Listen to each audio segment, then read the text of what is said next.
Hey guys, I'm Ryan with Slate Performance Automotive, and today we're showcasing our full package for classic cars. This is a 1967 Ford Mustang Coupe that recently saw a whole list of upgrades. We're doing these things to improve the overall handling, power, performance, and reliability of the vehicle. So let's get into it. Let's start with the powertrain. A common complaint we hear from buyers of classic cars are that they suck to drive. I talk to a lot of guys that are about to or recently retired and they want to relive their youth. They go out and buy a classic car and realize it doesn't drive as good as they remember. Well, we've had 60 years of automobile technology that's come a long way.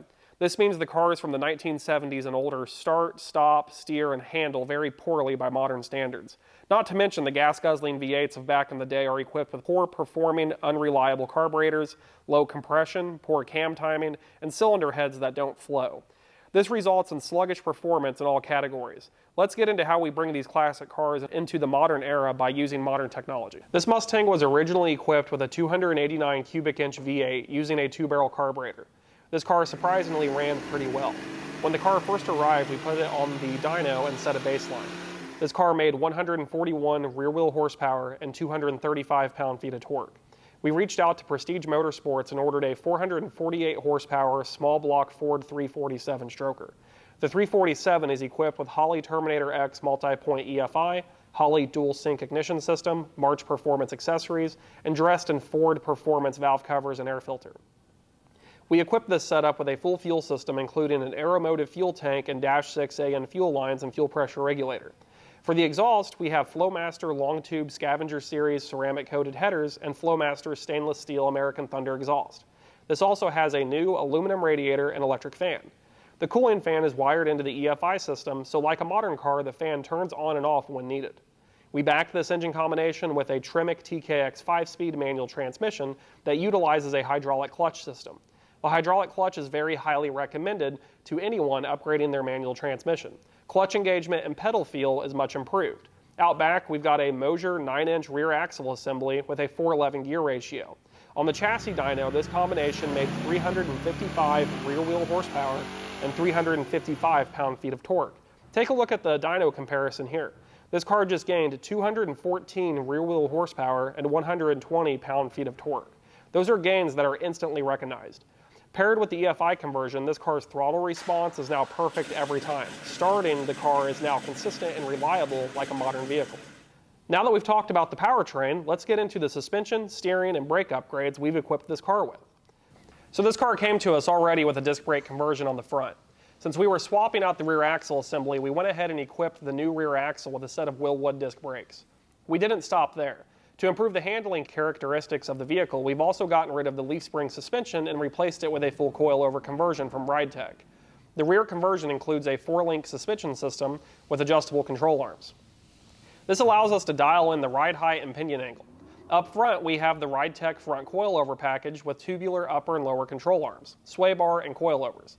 This whole package improves traction, handling, and overall ride quality, increasing the comfort, performance, and drivability of the vehicle. Now let's move on to the steering system. This car was originally equipped with the hydraulic assist steering, which isn't technically power steering. With the long tube headers, the factory-equipped hydraulic cylinder needed to go. A simple conversion to a Borgeson power steering gearbox allowed for the space needed to have both a free-flowing exhaust system and power steering. Now let's move on to other added features. When upgrading all these driveline components, you want to make sure your driver information is presented accurately. We equipped this car with a complete modern gauge display from Dakota Digital. You'll notice the car has the Dakota Digital RTX series gauges. These provide an OEM look with OE fit and finish, precise engine parameter monitoring, and a GPS speedometer.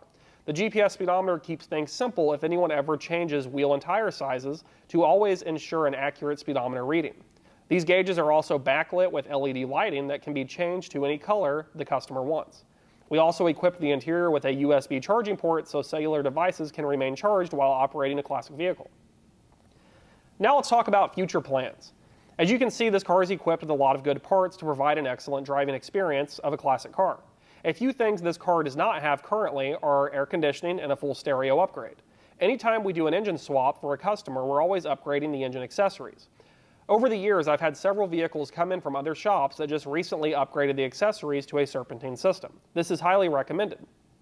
Since at the time the vehicle didn't have AC, they optioned the accessories with no AC compressor.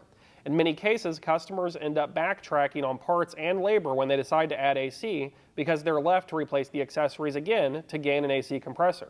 We always plan ahead and have that conversation early on.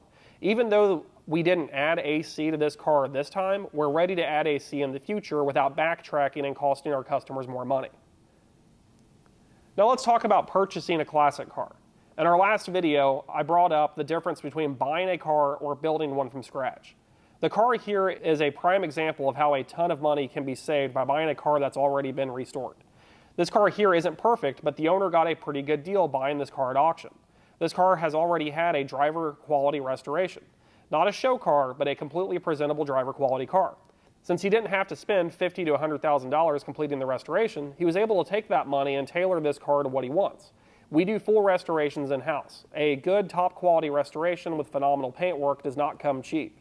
If you're considering buying a car that's already been restored, we highly recommend knowing what you're looking at or having the car inspected by professionals before you buy. The owner of this car knew what he was looking for and found a car with virtually no rust, good panel gapping, and a good finish. It's very common that someone doesn't know what they're looking at and end up buying a car that needs full quarter panels, floor pans, and all of the mechanical upgrades this car just got. Let's talk about the timeline. We pride ourselves in being very efficient with the build timeline. We're truly a one-stop shop. Many other shops claim to be one-stop, but they don't actually do everything in-house. We do literally everything in-house. We have 22 employees on staff. We take care of sourcing, pricing, and ordering parts. This includes finding parts that are actually available. We do all of our own complete rotisserie-style frame-off restorations, including metalwork, bodywork, and paintwork. We do all of our own in-house upholstery work. We take care of everything mechanical and electrical. We even have our own in-house dyno with our in-house tuner. A vehicle can come into our facility and be completed start to finish with no outsourcing. This car was dropped off at our facility early in January. Wrenches started turning by mid-January, and here we are mid-February with a completed car. This car has received a ton of work within 1 month. Another vehicle worth bringing up is our 68 Pontiac Firebird full build that we're currently doing. This car is one of those full rotisserie restorations. This car was dropped off the week of Christmas and has received new quarter panels, doors, fenders, hood, mini tubs, floor pans, etc. We've also welded additional steel to the doors to perfect the panel gaps, tucked the bumpers, welded body seams, etc.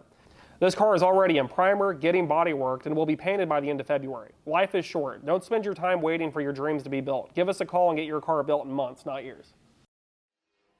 Hey guys, I want to thank you for watching this video and seeing all the details of the 67 Mustang build. Don't forget to like, share, comment, subscribe.